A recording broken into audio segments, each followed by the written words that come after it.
Il y a un moment précis, calculé à la seconde près, où 4 êtres humains se retrouvent complètement seuls. Pas seuls dans une pièce, pas seuls dans une ville déserte, seuls dans l'univers entier, séparés de tout ce qui existe par une couche de métal et de céramique de quelques centimètres d'épaisseur, traversant une barrière de feu à 28 fois la vitesse du son, sans aucune possibilité de faire demi-tour. Ce moment dure 6 minutes. Et pendant ces 6 minutes, la science humaine, toute la puissance de nos ordinateurs, tous nos ingénieurs, tous nos physiciens, tous nos mathématiciens ne peuvent absolument rien faire. Rien. Les 4 membres de l'équipage d'Artemis 2 seront seuls face à quelque chose que nous ne comprenons pas encore complètement, face à une physique si brutale, si absolue qu'elle défie notre imagination.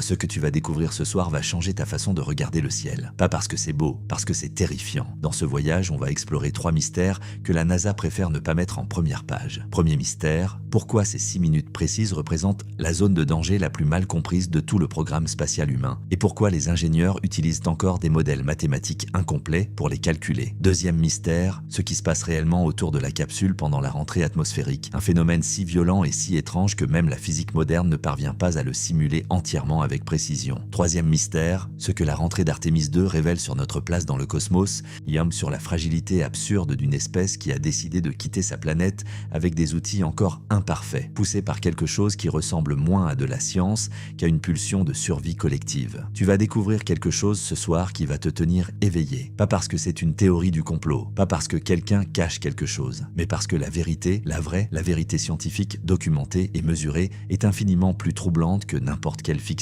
Si les mystères du cosmos te fascinent, si tu veux comprendre ce que les manuels scolaires n'enseignent jamais, abonne-toi maintenant. Le voyage commence dans exactement 3 secondes. Maintenant, parlons d'abord de ce que tout le monde croit savoir. La version officielle, celle qu'on raconte dans les conférences de presse, dans les documentaires grand public, dans les articles de vulgarisation scientifique, elle est rassurante, presque poétique. On dit que la rentrée atmosphérique est un triomphe de l'ingénierie humaine. On montre des images spectaculaires de capsules qui brillent comme des étoiles filantes traversant le ciel nocturne. On explique que le bouclier thermique absorbe la chaleur, que les parachutes ralentissent la descente, que les astronautes atterrissent sains et saufs dans l'océan Pacifique, récupérés par des équipes médicales qui les attendent. C'est une belle histoire. Une histoire de victoire technologique, une histoire qui donne envie d'applaudir. On nous dit que la NASA maîtrise parfaitement ce processus depuis les années 60. On évoque Apollo 11, Apollo 13, les navettes spatiales, les capsules Soyouz, Dragon de SpaceX. On cite des chiffres de fiabilité impressionnants. On parle de redondance, de systèmes de secours, de protocoles d'urgence testés des milliers de fois en simulation. La rentrée atmosphérique, dans cette version officielle, est un problème résolu, un chapitre fermé du manuel d'ingénierie spatiale. Et puis il y a les détails. Les petits détails que personne ne mentionne dans les conférences de presse, comme le fait que pendant ces 6 minutes de rentrée atmosphérique, toute communication radio avec la capsule est impossible. Les 4 astronautes d'Artemis 2 seront coupés de tout contact humain, incapables d'envoyer ou de recevoir le moindre signal. Pas parce que la NASA ne veut pas leur parler, mais parce que la physique l'interdit. Le plasma qui enveloppe la capsule, ce nuage de gaz ionisé chauffé à des températures qui dépassent la surface du Soleil, crée une barrière électromagnétique absolue. Personne ne peut les entendre, personne ne peut les aider. Comme le fait que le bouclier thermique de la capsule Orion, la capsule qu'utilisera Artemis 2, a connu des problèmes inattendus lors de la mission Artemis 1 en 2022. Des problèmes que les ingénieurs de la NASA ont reconnus publiquement ne pas comprendre entièrement. Des zones du bouclier ont brûlé différemment de ce que les modèles mathématiques avaient prédit. Pas de façon catastrophique, mais différemment. Et différemment, en ingénierie spatiale, c'est le mot qui précède parfois la catastrophe. Comme le fait que la vitesse à laquelle Artemis 2 va rentrer dans l'atmosphère est significativement plus élevée que celle des missions en orbite terrestre basse habituelle. Parce qu'Artemis 2 revient de la Lune. Et revenir de la Lune signifie revenir avec une énergie cinétique d'une violence absolument différente. On nous dit que tout est sous contrôle, mais la réalité est beaucoup plus sombre. La réalité, c'est que ces 6 minutes représentent la phase la moins maîtrisée, la moins bien comprise et potentiellement la plus dangereuse de toute la mission Artemis 2. Non pas parce que les ingénieurs sont incompétents, ils sont brillants. Non pas parce que la technologie est insuffisante, elle est remarquable. Mais parce que ce qui se passe pendant ces 6 minutes touche aux limites absolues de ce que la physique humaine peut modéliser, prédire et contrôler. La rentrée atmosphérique depuis la Lune n'est pas une rentrée atmosphérique ordinaire. C'est une collision entre un objet qui voyage à 11 km par seconde et une couche de gaz. Et à cette vitesse, les lois de la physique que nous utilisons quotidiennement commencent à se comporter de façon étrange. Pas de façon légèrement différente, de façon profondément fondamentalement étrange. Alors la question n'est pas de savoir si la NASA a fait ses calculs. Elle les a faits. La question est de savoir si ces calculs capturent réellement ce qui va se passer pendant ces 6 minutes. Et la réponse honnête, la réponse scientifique honnête est pas entièrement. Voilà le mystère, voilà ce dont personne ne parle vraiment. Et voilà pourquoi les 4 membres de l'équipage d'Artemis 2 vont vivre pendant 6 minutes dans une zone que la science humaine n'a pas encore complètement cartographiée. Mais pour comprendre pourquoi, il faut d'abord comprendre ce qui se passe vraiment quand un objet traverse l'atmosphère à la vitesse d'une balle de fusil multipliée par 40. Et c'est là que les choses deviennent véritablement vertigineuses. La capsule Orion, chargée des 4 membres d'équipage d'Artemis 2, ne va pas simplement descendre, elle ne va pas planer. Elle ne va pas freiner gentiment, elle va arriver avec une brutalité qui dépasse tout ce que nous pouvons imaginer dans notre expérience terrestre. Imaginez un grain de sable, un minuscule grain de sable lancé à une vitesse inimaginable. Maintenant, imaginez qu'au lieu de traverser l'air tranquille d'une pièce, ce grain de sable doive traverser une épaisse couche de miel. Sauf que ce miel, c'est l'atmosphère terrestre. Et la collision entre l'objet et le miel ne produit pas un simple ralentissement. Elle produit un enfer. Pour comprendre cet enfer, il faut abandonner toutes nos intuitions. Sur Terre, quand un objet va vite, il rencontre de la résistance de l'air. On appelle ça la traînée. Cette force augmente avec le carré de la vitesse. C'est une loi simple. Mais à l'échelle où nous allons entrer, cette loi simple devient monstrueuse. Parce que la vitesse n'est pas juste élevée, elle est hyperbolique.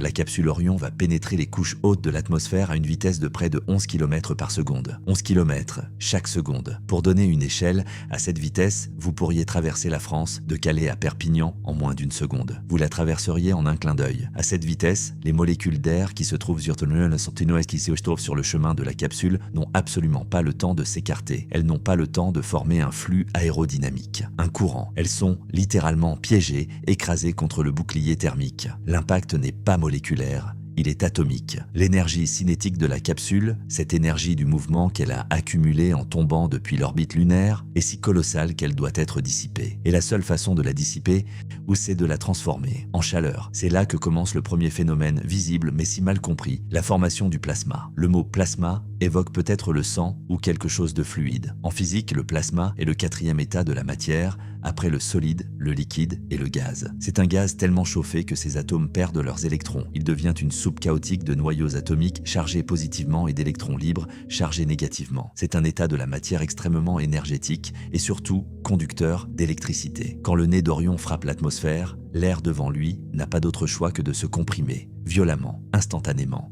Ou cette compression adiabatique, un terme qui signifie qu'il n'y a pas le temps pour que la chaleur s'échappe, élève la température de l'air à des niveaux stellaires. Nous parlons de températures pouvant atteindre, localement, près de 3000 degrés Celsius. À titre de comparaison, la surface du Soleil est à environ 5500 degrés. La capsule crée donc, devant elle, une petite étoile éphémère, une boule de feu qui n'est pas due à une combustion, mais à la physique pure et simple de la compression et du frottement. Cette boule de feu, ce plasma, enveloppe complètement la capsule. Elle devient une coquille lumineuse et mortelle. C'est cette lueur que nous voyons depuis le sol quand une capsule rentre, cette traînée incandescente dans le ciel nocturne. Mais ce que nous voyons de loin comme un spectacle féerique est, de l'intérieur, le signe d'une violence absolue. Et c'est ce plasma qui est responsable du blackout des communications. Les ondes radio, qu'il s'agisse des signaux émis par la capsule ou de ceux que le contrôle au sol essaie de lui envoyer, ne peuvent pas traverser cette soupe d'ions et d'électrons. Les ondes sont soit réfléchies, soit absorbées, soit tellement déformées qu'elles deviennent inintelligibles. La capsule est isolée, emprisonnée dans son propre four. Mais le bouclier thermique est là pour ça, nous dit-on. Et c'est vrai, le bouclier de la capsule Orion est une merveille de technologie. Il n'est pas fait d'un métal résistant à la chaleur. Au contraire, il est conçu pour se sacrifier. C'est un matériau ablatif. Le mot ablation vient du latin ablatio, qui signifie enlèvement. C'est exactement ce qu'il fait. Il s'enlève. Il se consume de manière contrôlée. La couche externe du bouclier, une épaisse mousse de résine phénolique renforcée de fibres de carbone et logée dans une structure en nid d'abeille, ne résiste pas à la chaleur. Elle l'absorbe, en se vaporisant, en se carbonisant, en se sublimant. Passant directement de l'état solide à l'état gazeux, le matériau emporte avec lui une quantité phénoménale d'énergie thermique. C'est un peu comme la transpiration chez les humains. L'évaporation de la sueur consomme de la chaleur à la surface de la peau et nous refroidit. Le bouclier sue littéralement sa propre matière pour protéger la coque métallique de la capsule et, à l'intérieur, les 4 vies humaines. Les ingénieurs peuvent modéliser cette ablation. Ils ont des équations, dites équations de conservation de la masse et de l'énergie, donc qui décrivent comment le matériau se dégrade, combien de chaleur il absorbe par gramme vaporisé, comment les gaz éjectés forment une couche protectrice supplémentaire entre le plasma et le bouclier intact. Ces modèles sont le fruit de décennies de recherche remontant aux travaux pionniers de personnes comme H. Julian Allen à la NASA dans les années 1950, qui a eu l'idée de génie du corps émoussé, une forme arrondie qui crée une onde de choc détachée, repoussant la plus grande partie de la chaleur loin de la surface. Mais voilà le cœur du mystère du bloc A, le phénomène physique visible. Les modèles sont imparfaits, ils reposent sur des hypothèses, et l'environnement de la rentrée atmosphérique à vitesse lunaire est un maître dans l'art de violer les hypothèses. Premier défi, l'atmosphère elle-même n'est pas un miel uniforme. Elle est stratifiée, turbulente, changeante. Sa densité varie avec l'altitude, bien sûr, mais aussi avec l'activité solaire. Une tempête géomagnétique peut chauffer et dilater les couches hautes de l'atmosphère, modifiant la densité de l'air à une altitude donnée de façon significative. La capsule Orion, suivant une trajectoire balistique précise comme une balle de canon, va rencontrer ces couches. Si la densité est un peu plus élevée que prévu, le freinage sera plus brutal, la décélération plus violente, la chaleur générée plus intense. Si elle est plus faible, la capsule pourrait ricocher sur l'atmosphère comme un caillou sur l'eau et ressortir dans l'espace sur une orbite indésirable, condamnant l'équipage à une lente agonie sans possibilité de retour. Du deuxième défi, la physique de l'ablation elle-même est d'une complexité diabolique. Le bouclier ne se consume pas de façon parfaitement homogène, comme une bougie. La résine phénolique se décompose en un mélange de gaz carbonés complexes. Ces gaz, injectés dans le flux de plasma, modifient la chimie et les propriétés de l'écoulement. Ils peuvent influencer la façon dont la chaleur est transmise au bouclier. Parfois, les gaz forment une couche protectrice plus efficace que prévu. Parfois, au contraire, des instabilités peuvent apparaître, créant des points chauds locaux, des hotspots. Lors de la mission Artemis 1, les ingénieurs ont observé que plus de matériaux du bouclier s'étaient érodés que leurs modèles les plus pessimistes ne l'avaient prédit. Et surtout, l'érosion n'était pas uniforme. Des morceaux du matériau ablatif se sont détachés de façon inattendue, un phénomène appelé spallation. Ces petits morceaux, arrachés et emportés dans le flux de plasma, peuvent causer des dommages supplémentaires en frappant d'autres parties de la capsule ou en perturbant localement l'écoulement. Troisième défi, et peut-être le plus contre-intuitif, la lumière elle-même. À ces températures, le plasma n'est pas seulement chaud, il est incroyablement lumineux, il rayonne. Une partie considérable de la chaleur n'arrive pas au bouclier par convection, le contact des gaz chauds, mais par rayonnement. Le plasma brille comme le fer en fusion dans une forge et cette lumière transporte de l'énergie qui vient frapper le bouclier. Modéliser avec précision ce transfert de chaleur radiatif est un cauchemar pour les physiciens. Cela dépend de la composition exacte du plasma qui change avec l'altitude et les gaz ablatés, de son épaisseur, de sa température, de son opacité. Les équations deviennent non linéaires, extrêmement couplées et nécessitera des supercalculateurs pour être résolues, même de façon approchée. Prenons un exemple concret, un cas spécifique qui hante les ingénieurs, la rentrée de la mission Stardust en 2006. Cette sonde, qui revenait avec des échantillons de la queue d'une comète, a subi l'une des rentrées les plus rapides jamais enregistrées pour un objet artificiel, environ 12 km et demi par seconde, soit plus vite qu'Artemis 2. Les capteurs ont enregistré des pics de chaleur radiative si intenses qu'ils ont dépassé toutes les prédictions. L'analyse post-mission a montré que les modèles de rayonnement de l'époque étaient largement incomplets. Ils ne prenaient pas correctement en compte l'émission de certaines raies spectrales par les atomes d'azote et d'oxygène ionisés dans le plasma. La capsule Orion utilise des modèles mis à jour, bien sûr. Mais l'histoire de Stardust est un rappel brutal. Chaque rentrée à haute vitesse peut révéler une nouvelle facette de la physique que nous n'avions pas anticipée. L'échelle des forces en jeu est à peine concevable. La décélération subie par les astronautes va atteindre environ 4 fois l'accélération de la pesanteur terrestre, soit 4G. Cela signifie que leur corps pèsera soudainement 4 fois son poids. Le sang a du mal à remonter vers le cerveau, la respiration devient laborieuse, la vision peut se rétrécir, devenir tunnel.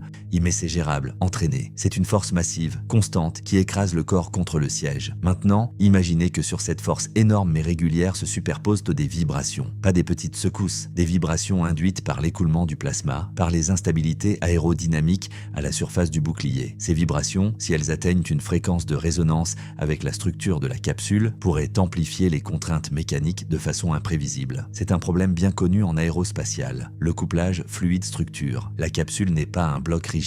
Elle fléchit, elle vibre, et le plasma qui l'enserre est un fluide en mouvement ultra rapide et turbulent. Leur interaction est une danse potentiellement destructrice. La science, aujourd'hui, n'a pas de réponse définitive à la question simple. Pouvons-nous prédire avec une certitude absolue le comportement de chaque millimètre carré du bouclier thermique d'Orion pendant ces 6 minutes? La réponse honnête est non. Nous avons des modèles de plus en plus fins, des simulations numériques de plus en plus puissantes, des données expérimentales tirées de souffleries à arc où on chauffe de l'air à des milliers de degrés en une fraction de seconde, et des retours d'expérience comme Artemis 1. Mais une simulation, aussi bonne soit-elle, reste une approximation du monde réel. Elle dépend de la justesse des équations physiques que nous y injectons et de notre capacité à discrétiser un phénomène continu et chaotique en millions, voire en milliards de petits éléments calculables. Il y a une frontière, une zone grise, et entre ce que nous savons et ce que nous devons accepter comme incertitude. Cette frontière, pour les ingénieurs d'Artemis 2, se mesure en marge de sécurité. Ils conçoivent le bouclier pour résister à des conditions bien pires que celles prédites par le scénario nominal. Ils ajoutent des facteurs de sécurité, de l'épaisseur supplémentaire, des capteurs redondants pour surveiller la température. Mais au fond, cette marge de sécurité elle-même est un aveu. L'aveu que notre compréhension a des limites. Que face à la violence pure d'une rentrée lunaire, l'ingénierie humaine doit s'incliner légèrement et prévoir une marge pour l'inconnu. C'est cette marge qui constitue le premier mystère. La capsule ne va pas fondre, c'est presque certain. Les calculs, même avec leurs incertitudes, le garantissent avec un très haut niveau de confiance.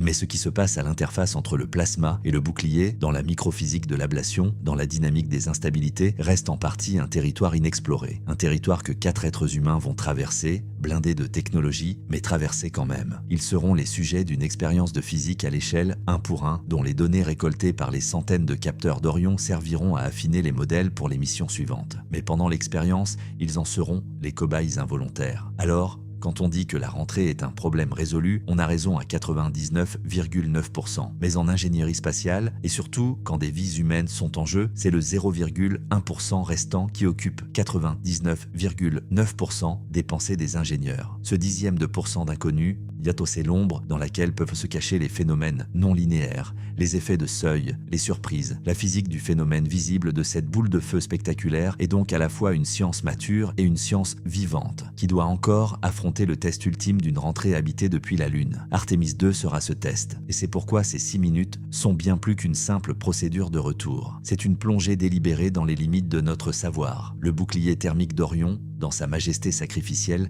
n'est qu'un acteur dans un drama bien plus vaste. Sa consommation contrôlée est la réponse à une agression qui dépasse l'entendement. Pour vraiment saisir l'épreuve qui attend la capsule, il faut quitter l'échelle macroscopique de la boule de feu et descendre dans la furie moléculaire, dans le chaos qui règne à quelques centimètres seulement de la coque pressurisée. Car c'est là, dans cette fine couche limite, que se joue le destin de l'équipage. Et c'est là que les cas spécifiques, les anomalies historiques, dessinent une carte des inquiétudes. Prenons un exemple qui ne concerne pas Orion, mais qui illustre la subtilité diabolique de la physique en jeu. La navette spatiale Columbia. Le 1er février 2003, lors de sa rentrée, ce n'est pas le bouclier thermique nominal qui a failli, c'était un système de tuiles en céramique. La cause du désastre fut un impact sur le bord d'attaque de l'aile gauche, causé par un débris de mousse isolante du réservoir externe lors du décollage. Cet impact avait créé une brèche. Pendant la rentrée, le plasma supersonique, à près de 2000 degrés, s'est engouffré dans cette brèche. Et il n'a pas fondu la structure en quelques secondes. Non, il a progressé comme un chalumeau intelligent découpant les longerons en aluminium de l'intérieur de l'aile. Le phénomène ne fut pas une défaillance générale du bouclier, mais un effet de focalisation. L'énergie canalisée dans un point faible a eu un effet dévastateur disproportionné. Pour Orion, le bouclier est monolithique sur sa face avant, évitant ce type de jointure fragile. Mais le principe demeure. L'énergie de la rentrée est une force aveugle qui cherche inlassablement le moindre point faible. Une imperfection de fabrication microscopique. Un dommage micrométéoritique subi pendant le séjour en orbite lunaire, une zone légèrement moins dense dans la mousse ablatrice, tout peut potentiellement devenir le point de départ d'une érosion localisée catastrophique.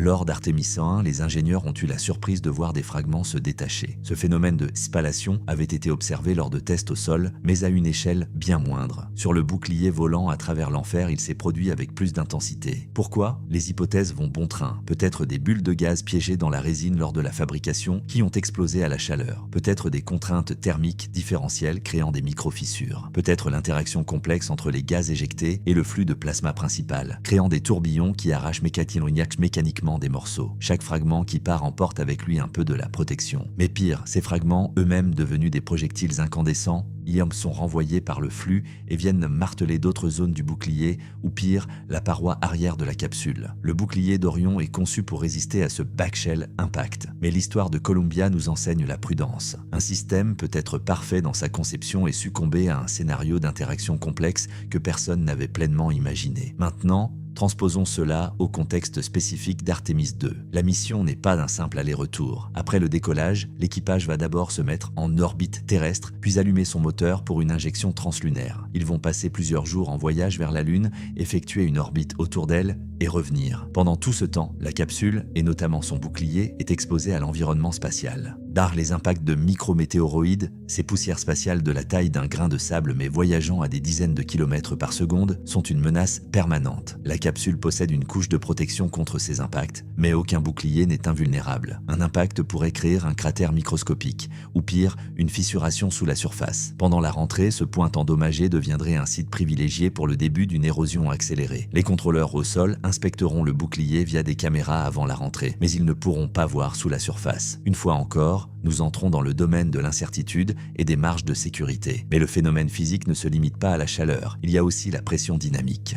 Quand l'air est comprimé si violemment devant la capsule, il ne forme pas une couche molle. Il forme un mur de pression incroyable. Au pic de la décélération, la pression dynamique sur le nez d'Orion sera de l'ordre de plusieurs dizaines de milliers de pascals. Pour donner un ordre de grandeur, c'est comme si on plaçait la capsule au cœur d'un ouragan de catégorie 5, puis qu'on multipliait la force du vent par 100. Cette pression n'est pas statique, elle fluctue. Elle oscille avec les instabilités de l'écoulement. Ces fluctuations de pression exercent des forces alternées sur la structure, la faisant vibrer. C'est le buffeting, le tremblement. Pour les astronautes, cela se traduira par un bruit assourdissant. Pas le bruit du vent qu'on entend dans une voiture, un grondement profond, sourd, qui vient de partout à la fois, qui fait vibrer les os et les sièges. Un bruit qui est la traduction acoustique de l'enfer qui se déchaîne à quelques centimètres de leur tête. Et c'est ici que nous commençons la transition subtile, mais décisive, vers le bloc B.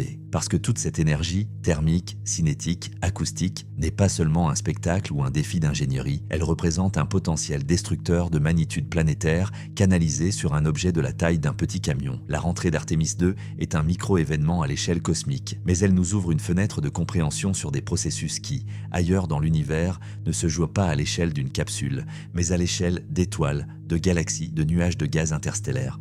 Les mêmes principes physiques, la conversion d'énergie cinétique en chaleur et en rayonnement, la formation de plasma par choc, l'ablation de matière sont à l'œuvre dans des phénomènes d'une violence incommensurable. La transition est là. En comprenant les détails fins, les cas limites, les anomalies de la rentrée de notre petite capsule, nous touchons du doigt les mécanismes fondamentaux de la destruction cosmique. L'énergie que doit dissiper Orion en 6 minutes est colossale. Mais imaginez cette énergie multipliée par un facteur 1000 milliards de milliards. Imaginez un objet, non pas de quelques tonnes, mais de plusieurs fois la masse du Soleil, frappant non pas l'atmosphère ténue de la Terre, mais le milieu interstellaire dense ou la surface d'une étoile. Les processus deviennent cataclysmiques, disant que la lumière émise n'est plus une lueur dans le ciel nocturne, mais un flash capable de stériliser des planètes à des années-lumière de distance. Ainsi, les 6 minutes d'Artemis II sont une répétition miniature, un laboratoire contrôlé des forces qui sculptent l'univers de façon violente. L'instabilité observée dans l'ablation du bouclier, elle a son équivalent dans les explosions asymétriques de supernovae. Les fluctuations de pression qui font vibrer la capsule, elles ressemblent,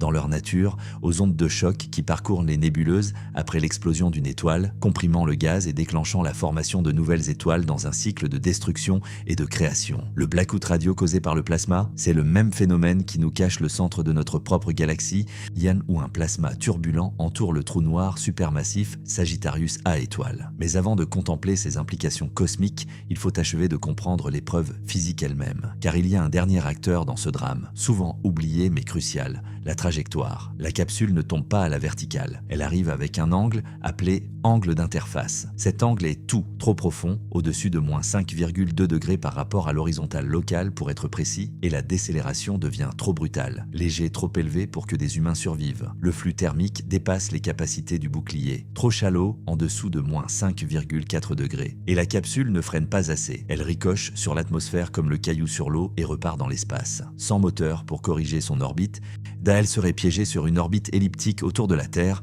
condamnant l'équipage à une mort lente par asphyxie ou famine, bien avant que quiconque ne puisse monter une mission de sauvetage. Mission d'ailleurs probablement impossible. Le contrôle de cet angle dépend entièrement de la précision du guidage et du pilotage automatique effectué des heures avant la rentrée, lorsque la capsule allumera ses moteurs pour quitter son orbite lunaire de retour et se pointer vers le minuscule couloir d'entrée au-dessus du Pacifique. Une erreur de navigation infime, une poussée du moteur un peu trop longue ou trop courte, et l'angle serait faussé. La capsule est conçue pour pouvoir effectuer de petites manœuvres de roulis pendant la rentrée elle-même pour ajuster sa portance et contrôler sa trajectoire longitudinale où elle atterrit.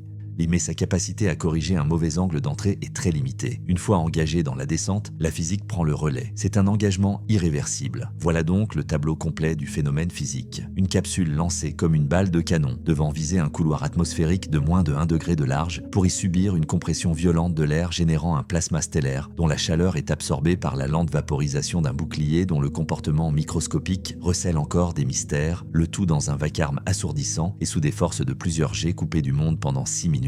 C'est un exploit qui repose sur une science profonde, mais aussi sur une part de foi. La foi dans les marges de sécurité. Il y a la foi dans le fait que les inconnues restantes ne se manifesteront pas de façon conspiratrice au même moment. Et c'est cette foi, cette confiance placée dans les limites de notre savoir qui nous amène au bord d'un précipice conceptuel. Parce que si ces processus, à notre échelle humaine, sont déjà si proches de la limite du contrôlable, que dire de leurs équivalents à l'échelle cosmique? La rentrée d'Artémis II n'est qu'une étincelle, mais elle nous allume une lampe pour entrevoir les incendies qui brûlent aux confins de l'univers. Des incendies où ce ne sont pas des grammes de résine qui s'évaporent, mais des masses planétaires entières qui sont vaporisées. Où le blackout n'est pas une perte de communication de 6 minutes, mais une occultation éternelle, où la décélération n'est pas de 4G, mais de milliards de G, capable de spaghettifier la matière elle-même. Le pont est jeté. De l'épreuve précise, technique, angoissante de 4 astronautes, nous pouvons maintenant lever les yeux vers les implications violentes et énergétiques qui en découlent. L'univers n'est pas un environnement paisible. C'est une arène où les processus que nous venons de décrire se déroulent en permanence, à des échelles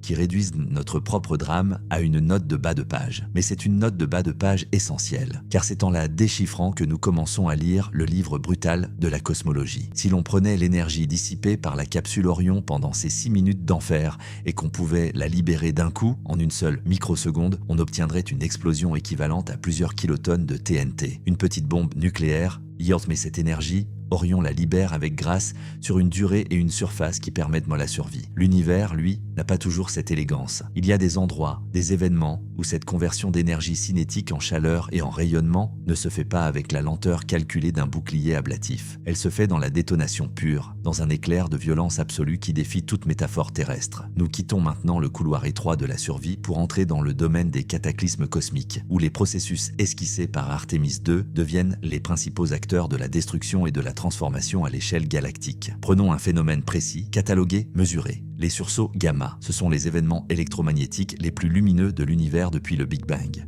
En quelques secondes, ils peuvent libérer plus d'énergie que le Soleil n'en émettra durant toute sa vie de 10 milliards d'années. L'une des théories principales pour expliquer les sursauts gamma longs, ceux qui durent plus de 2 secondes, et l'effondrement du cœur d'une étoile massive en supernova, donnant naissance à un trou noir, et l'éjection de jets de matière voyageant à une vitesse proche de celle de la lumière. Ces jets, des faisceaux étroits et hyper-relativistes, sont l'équivalent cosmique de la capsule Orion, mais à une échelle monstrueuse. Quand ce jet, constitué de particules ultra-énergétiques, percute le milieu circumstellaire, les restes de l'enveloppe de l'étoile expulsée, il subit un freinage brutal, une rentrée atmosphérique, mais où l'atmosphère est faite de gaz stellaires et où le vaisseau est un torrent de plasma relativiste. Le choc qui en résulte convertit l'énergie cinétique du jet en rayonnement gamma de haute énergie. C'est le flash initial, le sursaut lui-même. Mais l'analogie ne s'arrête pas là. Après ce choc externe, le jet continue de propulser de la matière vers l'avant, créant une série de chocs internes qui produisent l'émission après coup, la rémanence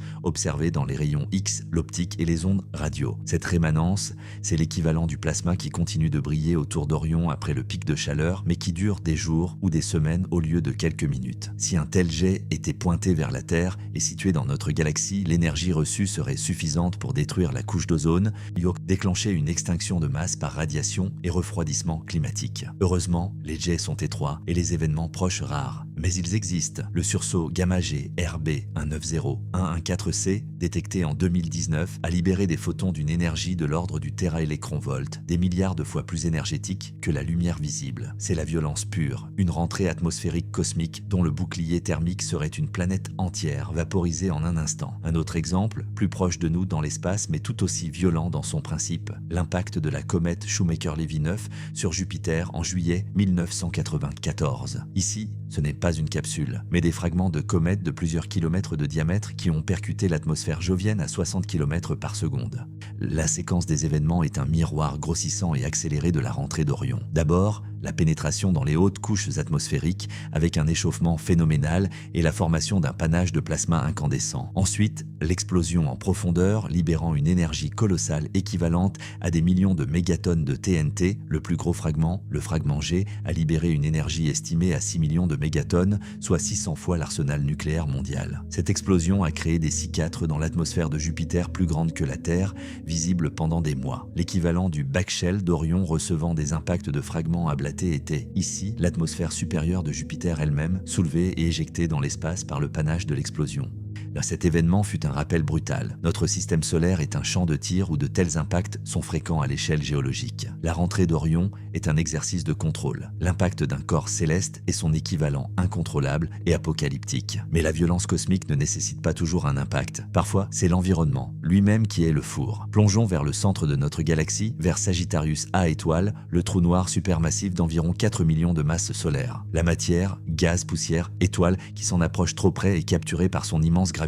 Elle ne tombe pas directement dedans. Elle spiralise, formant un disque d'accrétion. Dans ce disque, des forces de friction titanesques, bien plus complexes que le simple frottement de l'air, impliquant des champs magnétiques intenses, chauffent la matière à des dizaines de millions de degrés. Elle devient un plasma si chaud qu'il émet non plus de la lumière visible, mais des rayons X. Ici, le bouclier thermique serait n'importe quel objet solide. Il n'y en a pas. La matière est vaporisée, ionisée, avant même d'approcher l'horizon des événements. Le processus de dissipation d'énergie gravitationnelle en chaleur et en rayonnement est d'une efficacité bien supérieure à celle de notre rentrée atmosphérique. Et l'échelle, le disque d'accrétion peut rayonner l'équivalent de milliers de fois la luminosité totale de notre Soleil. C'est une rentrée atmosphérique perpétuelle, une forge cosmique où des mondes potentiels sont réduits à l'état de rayonnement. Ces phénomènes ne sont pas des curiosités lointaines. Ils façonnent l'évolution des galaxies, dispersent les éléments lourds forgés dans les étoiles et définissent les zones habitables ou inhabitables. Un exemple spécifique et terrifiant est le concept de sursaut de rayons X provenant d'un magnétar. Un magnétar est une étoile à neutrons dotée d'un champ magnétique d'une intensité inimaginable, 1 milliard de fois celui de la Terre. Parfois, une réorganisation brutale de ce champ, une éruption magnétique, provoque un séisme stellaire à la surface de l'étoile morte. En moins d'une seconde, cet événement libère une quantité d'énergie en rayons X et gamma qui, si elle se produisait à la distance de la Terre-Lune, équivaudrait à recevoir l'énergie de 100 000 soleils sur la face de la planète. L'atmosphère serait ionisée globalement et les communications radio anéanties à l'échelle planétaire, un blackout bien plus long et dévastateur que celui d'Orion et la surface stérilisée. Le 27 décembre 2004, un sursaut de ce type, provenant du magnétar SGR 1806-20 situé à 50 000 années-lumière, a frappé la haute atmosphère terrestre. Bien que très atténué, il a été assez puissant pour perturber temporairement les couches ionosphériques et saturer les détecteurs de plusieurs satellites. C'était un coup de semonce venu du cosmos, nous rappelant que nous vivons dans un quartier où les explosions d'armes à énergie cosmique peuvent, même de très loin, toucher notre maison. Revenons maintenant à notre point de départ, l'énergie. L'énergie cinétique d'Orion est d'environ 10 puissance 11 joules. C'est immense. L'énergie libérée par le fragment G de Shoemaker-Levy 9 était d'environ 10 puissance 23 joules. Un sursaut gamma typique libère jusqu'à 10 puissance 44 joules. L'énergie rayonnée par un disque d'accrétion de trou noir actif peut atteindre 10 puissance 40 joules par seconde. Ces échelles sont si vastes qu'elles deviennent abstraites. Pour les rendre tangibles, imaginons que l'énergie d'un sursaut gamma court soit concentrée sur la Terre. La planète entière ne serait pas simplement détruite, elle serait vaporisée, ses atomes dispersés dans l'espace interplanétaire. La violence des processus cosmiques dépasse non seulement notre expérience, mais notre capacité à conceptualiser la destruction. Pourtant, c'est la même physique. Les équations de l'hydrodynamique, de la magnéto-hydrodynamique, de la physique des chocs qui gouvernent l'écoulement autour d'Orion sont les mêmes qui régissent le jet d'un sursaut gamma ou le disque d'accrétion d'un trou noir. Seules les conditions aux limites la changent. la gravité, les densités, les vitesses, les champs magnétiques. En étudiant les détails de notre propre rentrée, les instabilités, le transfert radiatif, l'ablation, nous affûtons les outils pour comprendre ces monstres. Inversement, en observant ces monstres, nous testons notre compréhension de la physique dans des régimes extrêmes que nous ne pourrons jamais reproduire en laboratoire. Mais il reste un mystère ouvert, un pont entre notre expérience contrôlée et le chaos cosmique. C'est le mystère de la prédictibilité. Pour Orion, malgré les incertitudes, nous avons une confiance statistique élevée en un retour sûr. Pour un sursaut gamma, nous ne savons pas prédire quand et où le prochain se produira dans notre galaxie. Pour un impact majeur d'astéroïdes, nous améliorons nos catalogues, mais des objets sombres ou venant de directions inattendues peuvent nous surprendre. L'univers est un système dynamique non linéaire et chaotique à la plus grande échelle. Notre technologie, même la plus avancée, ne nous offre qu'une fenêtre étroite et une capacité de réaction limitée face à des événements qui mettent en jeu les forces fondamentales de la nature. La fin de ce bloc nous laisse donc avec un sentiment paradoxal. D'un côté, une admiration profonde pour la science qui nous permet de dompter, pour un bref instant et dans un espace confiné, des forces titanesques pour ramener 4 explorateurs chez eux. De l'autre, une humilité vertigineuse face à la réalité que ces mêmes forces, déchaînées sans contrôle, sont l'état normal de vastes régions du cosmos. Nous nous cramponnons à notre petit rocher humide, développant des technologies pour survivre à des voyages de quelques centaines de milliers de kilomètres, alors qu'autour de nous, l'univers mène une symphonie perpétuelle de cataclysmes dont nous ne percevons que les échos assourdis. La rentrée d'Artémis II est un acte de défi. Mais c'est un défi lancé depuis le seuil d'une arène dont nous ne commençons qu'à entrevoir la taille et la férocité. Et cette prise de conscience nous conduit inévitablement à la question suivante, plus troublante encore. Dans un tel univers, quelle est la place de notre fragile conscience? Que signifie notre quête face à un cosmos si indifférent, si brutalement énergétique? Après avoir contemplé la forge des dieux, après avoir mesuré l'abîme de violence qui sépare notre petit exploit du vacarme normal de l'univers, une question persiste, lancinante et presque insolente. Pourquoi? Pourquoi 4 êtres humains iraient-ils volontairement se placer dans cette situation à la frontière du contrôle et du chaos? Pourquoi, plus largement, une espèce si fragile, apparue sur un grain de poussière perdue, dépenserait-elle tant d'ingéniosité, de ressources, de vie parfois, pour s'arracher à sa planète et affronter ce vide hostile? La rentrée d'Artémis II n'est pas qu'un problème d'ingénierie ou un exemple de physique. C'est un acte existentialiste, un geste qui pose une question fondamentale sur notre place dans le cosmos et sur la nature de notre propre conscience face à l'indifférence absolue. La première implication existentielle est la plus directe, la solitude. Pendant ces 6 minutes de blackout, les astronautes d'Artémis II seront les êtres les plus seuls qui soient. Ils ne seront pas seuls au sens de l'isolement social. Ils seront seuls ontologiquement. Il n'y aura, dans leur univers perceptible immédiat, aucun autre signe de vie intelligente, aucune autre conscience avec laquelle échanger. Même les animaux dans la forêt la plus profonde sentent la présence d'autres êtres. Eux non, ils seront enfermés dans leur boîte métallique, entourés par le hurlement de la physique pure, une physique qui n'a pas de but, pas de conscience, pas de pitié. C'est une confrontation brute avec le réel non humain, un avant-goût de ce que serait la condition d'une intelligence perdue dans un cosmos vide. Cette expérience, vécue de façon aussi intense et concentrée, doit laisser une marque indélébile. Elle pose la question: que reste-t-il de l'identité humaine quand on retire tout écho, tout regard, tout contact?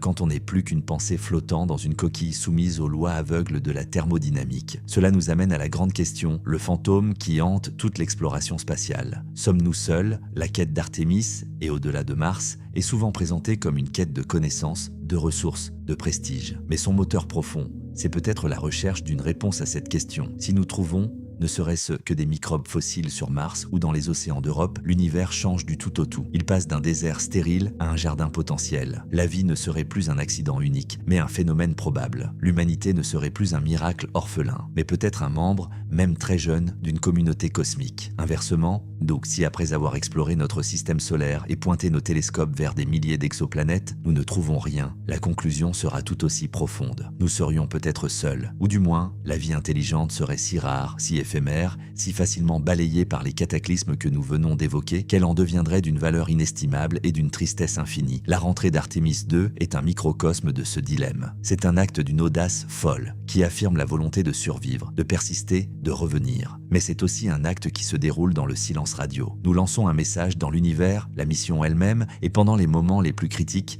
nous n'entendons aucune réponse, pas même de notre propre planète. C'est une métaphore puissante de notre condition. Nous crions, mais l'univers semble sourd. Pourtant, nous continuons de crier. Pourquoi? Peut-être à cause d'une seconde implication, notre insignifiance mesurée. La physique nous rend insignifiants. Les échelles de temps, d'espace, d'énergie nous écrasent. Un sursaut gamma éclipse des millénaires de civilisation humaine. L'impact d'un astéroïde peut effacer en 1 heure des millions d'années d'évolution. Face à cela, que pèse le retour de 4 astronautes? Rien, absolument rien. Et pourtant, cette insignifiance même pourrait être la source de notre grandeur. Parce que, malgré tout, nous mesurons, nous calculons l'orbite de l'astéroïde, nous modélisons le sursaut gamma, nous concevons un bouclier pour résister à un enfer de 3000 degrés. Nous utilisons l'outil qui, à notre connaissance, est unique dans l'univers, la conscience rationnelle, la science. Notre insignifiance n'est pas une condamnation au nihilisme, mais une invitation à créer notre propre sens. Le sens n'est pas donné par l'univers, il est projeté par nous. Artemis 2 est un tel projet, un projet qui dit « Nous savons que nous ne sommes rien face au cosmos, mais nous allons quand même tenter cela avec toute la précision et le courage dont nous sommes capables. » Cela génère des paradoses fascinantes. La paradose de la fragilité et de la résilience. Un être humain meurt s'il perd quelques litres d'eau, s'il est exposé au vide, s'il subit une décélération de quelques dizaines de G. Physiquement, nous sommes incroyablement fragiles. Pourtant, cette espèce fragile a mis des représentants sur la Lune, des robots sur Mars, et une sonde en dehors du système solaire. Nous protégeons notre fragilité avec une ingéniosité disproportionnée. La capsule Orion est le summum de cette paradose. Une bulle de complexité ultime, conçue pour préserver une poignée de systèmes biologiques délicats au cœur d'un environnement qui les rejetterait instantanément. Une autre paradose, la recherche du contact dans un univers qui semble organisé pour l'éviter. La vie, et surtout la vie intelligente, semble nécessiter des conditions si particulières et être si vulnérable aux événements violents qu'elle doit être rare. Les civilisations, si elles émergent, doivent être séparées par des distances et des temps immenses, rendant la rencontre improbable. C'est le cœur du paradoxe de Fermi. Où sont-ils? En nous lançant dans l'espace, mais nous cherchons peut-être à résoudre ce paradoxe par l'action, tout en craignant secrètement d'en être la preuve vivante. Nous sommes peut-être eux, les premiers, les seuls, ou les derniers. La rentrée, ce retour, symbolise aussi cette quête sans réponse certaine. On part, on explore, mais il faut toujours revenir à la maison sans avoir forcément trouvé ce qu'on cherchait. Et puis, il y a les conséquences à long terme, l'implication pour le futur lointain de l'univers lui-même. Notre Soleil a une durée de vie limitée. Dans environ 5 milliards d'années, il entrera dans sa phase de géante rouge, engloutissant peut-être la Terre. Bien avant cela, son augmentation progressive de luminosité rendra la vie sur Terre impossible dans 1 milliard d'années environ. Si l'humanité, ou ses descendants, veut survivre au-delà de ce terme, elle doit devenir une espèce multiplanétaire, puis interstellaire. Artemis est un tout petit pas dans cette direction, mais elle pose les bases techniques, mais surtout psychologiques, d'une telle évolution. Apprendre à survivre aux voyages si lunaires, aux radiations, aux rentrées à haute vitesse, c'est apprendre les rudiments de la vie nomade dans le cosmos. À très long terme, dans des dizaines de milliards d'années, l'univers lui-même évoluera. L'expansion accélérée pourrait éloigner les galaxies au-delà de l'horizon observable, isolant les groupes locaux de galaxies dans une immense solitude. Les étoiles épuiseront leur carburant, l'univers deviendra froid, sombre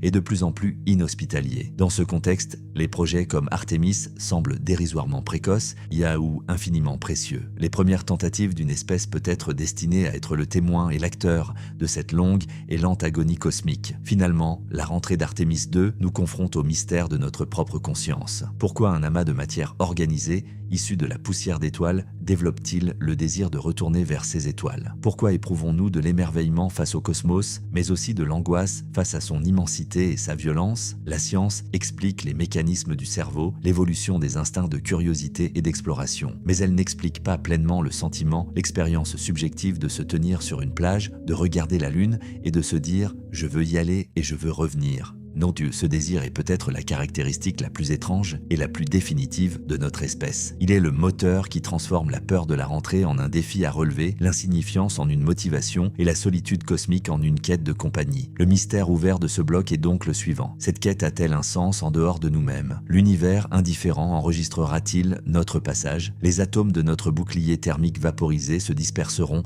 dans la haute atmosphère, retombant en poussières infimes. Les données de la mission seront stockées sur des disques durs qui finiront par se dégrader. Le souvenir même de l'humanité s'éteindra un jour. Alors, pourquoi? La seule réponse possible est que le sens réside dans l'acte lui-même, dans le présent de la tentative. Dans le courage des 4 astronautes qui, en connaissance de cause, font confiance à la science et à la technologie de leur espèce pour les ramener. Dans l'effort collectif de milliers d'ingénieurs, scientifiques et soutiens. Dans le frisson que nous, spectateurs, éprouvons en les regardant défier l'impossible. Ce sens est éphémère. local, humain, mais il est tout ce que nous avons. Et face au silence éternel des espaces infinis qui terrifiait Pascal, c'est peut-être notre réponse la plus belle, créer, l'espace de 6 minutes, un minuscule point de chaleur, de volonté et de retour dans le grand froid. Alors, nous voici au terme de ce voyage, du bord du siège d'Orion jusqu'aux confins des supernovas et aux profondeurs de la conscience humaine. Diam, nous avons suivi un fil ténu mais incroyablement résistant. La conversion de l'énergie en chaleur, en lumière et finalement en sens. Tout a commencé avec 6 minutes. 6 minutes entre la vie et la mort pour 4 explorateurs. 6 minutes qui sont une compression de tout ce que nous sommes, de tout ce que nous savons et de tout ce que nous ignorons. Rappelons les points, sans répéter, simplement en connectant les mondes que nous avons traversés. Le couloir de rentrée étroit comme un cheveu, visé avec une précision d'horloger atomique, trouve son écho dans les trajectoires hyperboliques des comètes ou les jets étroits des sursauts gamma. La violence du choc, qui transforme l'air paisible en plasma stellaire autour d'Orion, est le même principe fondamental qui allume les nébuleuses et vaporise les mondes tombant vers des trous noirs. L'ablation lente et sacrificielle du bouclier, cette sueur de la matière, est une version miniature de l'évaporation des astéroïdes dans l'atmosphère de Jupiter ou de l'érosion des étoiles par les vents de leurs compagnes. Le blackout radio, cette bulle de solitude électromagnétique, nous isole, tout comme l'immensité des distances interstellaires isole potentiellement les civilisations, et comme l'opacité du plasma cache le cœur de notre galaxie. Ces connexions ne sont pas des métaphores poétiques, ce sont des réalités physiques, gouvernées par le même jeu d'équations. La NASA utilise les données des impacts de météores et des rentrées naturelles pour calibrer ses modèles. Les astrophysiciens utilisent les principes de l'aérodynamique hypersonique pour comprendre la forme des nébuleuses. En ramenant Artemis II, nous faisons bien plus que récupérer des astronautes. Nous menons une expérience de physique fondamentale dans un régime extrême. Chaque capteur qui enregistre une température, une pression, une vibration sur le bouclier d'Orion est un œil pointé non seulement sur la sécurité de l'équipage, mais sur la mécanique intime de l'univers lorsqu'un objet rencontre un milieu à une vitesse folle. Ces données nourrissent la grande compréhension. Et cette compréhension, à son tour, nourrit notre position existentielle. Savoir que les mêmes forces qui nous menacent sont celles qui ont forgé les atomes de fer de notre sang dans le cœur d'étoiles mortes depuis longtemps change notre rapport au cosmos. Nous ne sommes pas des étrangers jetés dans un monde hostile. Nous en sommes des produits, des enfants imprudents peut-être, ions qui jouaient avec le feu de leurs ancêtres stellaires. La rentrée est ce moment où nous touchons ce feu, où nous sentons sa morsure à travers la paroi de notre vaisseau. C'est un rite de passage. Pour revenir de l'espace, il faut traverser le feu. Comme dans les mythes anciens, celui qui revient de l'autre monde n'est plus le même. La conclusion philosophique qui émerge de tout cela est à la fois amère et exaltante. Amère car elle confirme notre terrible vulnérabilité et l'indifférence absolue du cosmos. Les 6 minutes d'Artemis II ne sont qu'une répétition, bien préparée, d'un défi que l'univers pourrait nous lancer à tout moment sous la forme d'un astéroïde imprévu ou d'une explosion stellaire trop proche. Nous ne contrôlons presque rien. Notre technologie, si sophistiquée soit-elle, n'est une fragile bulle de verre lancée contre un mur de granit. Mais exaltante car elle célèbre l'incroyable pouvoir de l'esprit humain. Face à cette indifférence, nous ne nous sommes pas couchés. Nous avons observé, calculé, modélisé. Nous avons transformé la peur de la chaleur et du vide en équations, en matériaux composites, en trajectoires optimales. Nous avons créé un rituel de retour. Ce rituel, la rentrée, est une des choses les plus complexes et les plus audacieuses que l'humanité ait jamais accomplies. Il ne consiste pas à éviter le danger, mais à l'affronter de façon si précise, si calculée, qu'on peut en faire une procédure. Il y a une beauté folle dans cette idée, la beauté de l'intelligence qui, reconnaissant sa propre fragilité, construit des prothèses de raison pour survivre dans des lieux qui lui étaient interdits. Réfléchissons maintenant à cette fragilité humaine, si palpable dans la capsule Orion. 4 vies, 4 histoires, 4 familles, 4 consciences uniques dans l'univers. Tout repose sur elles, sur leur calme, leur entraînement, leur confiance, mais aussi sur le travail de milliers d'inconnus. Le contrôleur qui a vérifié un alignement stellaire des mois plus tôt, l'ingénieur qui a supervisé le moulage de la résine du bouclier, le mathématicien qui a peaufiné un algorithme de prédiction de l'ablation. Toute cette chaîne de savoir et de soins converge vers ces 6 minutes. C'est une cathédrale invisible construite pour un moment éphémère. Et si tout se passe bien, le moment passe, la capsule se pose, les parachutes s'affaissent, et l'exploit devient routine. Jusqu'à la prochaine fois, jusqu'au prochain défi un peu plus grand. On sait peut-être cela, la leçon ultime. Non pas la conquête de l'espace, mais l'apprentissage perpétuel de la maîtrise de soi et de son environnement. Un apprentissage qui n'a pas de fin car l'univers est toujours plus vaste, plus étrange, plus énergétique que nos modèles ne le prévoient. Artemis II réussira, très probablement. Et alors, nous nous tournerons vers Artemis III, vers le retour sur le sol lunaire, vers Mars. Chaque étape apportera ses propres 6 minutes de vérité, ses propres rendez-vous avec le feu et le silence. Alors, En guise de clôture, je ne vous proposerai pas de réponse définitive. Je vous inviterai simplement au silence. Pas au silence du blackout qui est angoissant, au silence de la contemplation. Regardez la lune ce soir. Imaginez quelque part dans le futur proche, il y a un petit point lumineux apparaissant au-dessus du Pacifique. Une étoile filante qui ne vient pas du hasard mais d'un choix. Un point lumineux qui porte en son cœur 4 battements de cœur humain. Dans son sillage de plasma et de peur maîtrisée, elle porte toutes nos contradictions, notre arrogance et notre humilité, notre fragilité et notre résilience, notre solitude et notre inextinguible désir de connexion. Ce point lumineux, c'est nous, c'est l'humanité dans son état le plus pur. Une conscience qui tente, qui risque et qui espère revenir. Le cosmos peut être indifférent, il peut être violent au-delà de nos rêves les plus fous. Mais tant qu'un tel point lumineux traversera son ciel nocturne, allumé par l'intelligence et le courage, alors, dans un coin infime de l'immensité, il y aura de la lumière, du sens et un retour.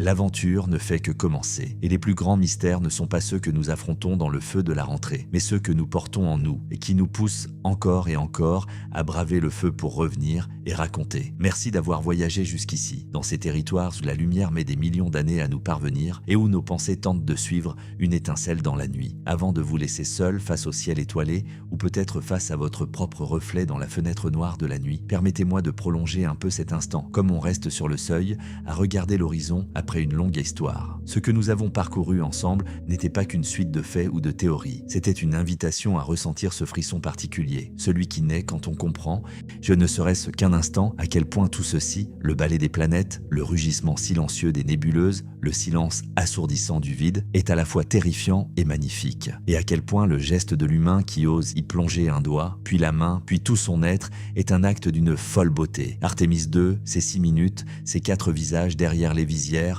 son bouclier qui se sacrifie. Ce n'est qu'un point, un point dans le temps, dans l'espace. Mais en regardant ce point de très très près, nous avons vu tout l'univers s'y refléter. La violence des origines, la froide logique des équations, la douce et obstinée volonté du vivant. Alors, en guise de revoir, je ne vous souhaite pas simplement une bonne nuit. Je vous souhaite de garder quelque part en vous cette double vision.